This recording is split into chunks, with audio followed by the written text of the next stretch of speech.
Fellow Ghanaians, today we celebrate Press Freedom Day.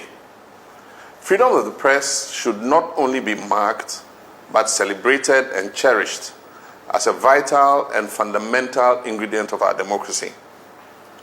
Without freedom of the press, we would all be silent.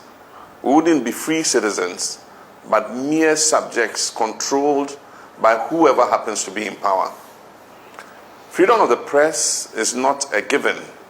We should always remember that, and especially now, when the COVID-19 pandemic tempts some governments around the world to want to curtail the liberties of their citizens.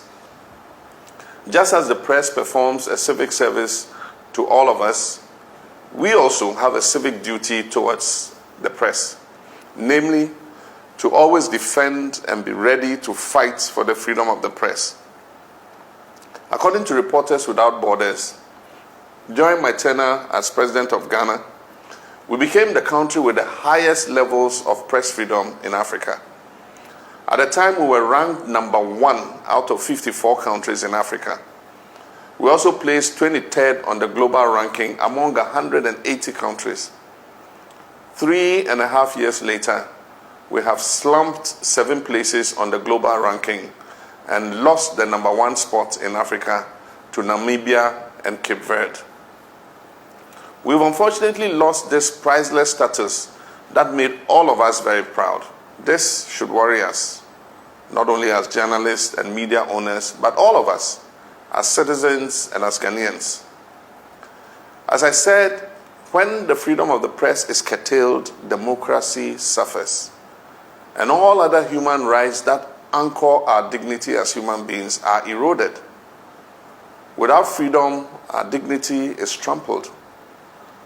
This is why we need a free press as much as we need fresh air to breathe. So let us all protect the freedom of the press. Let us condemn the killing of journalists like Ahmed Swali, as well as the harassment of Manasseh Azuri and Edward Adeti.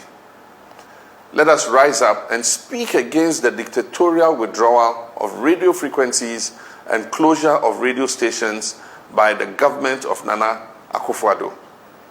Let us remind and demand of government to stop paying lip service to the Right of Information Act. Let's encourage, cherish, and always expand the frontiers of freedom of the press in this digital world.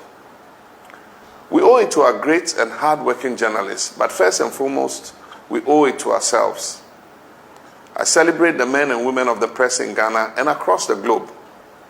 The threat of COVID-19 has not daunted your undying spirits.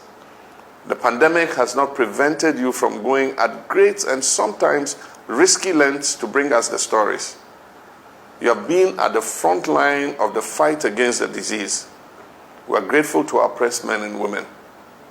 May God bless Ghanaian journalists and journalists all over the world.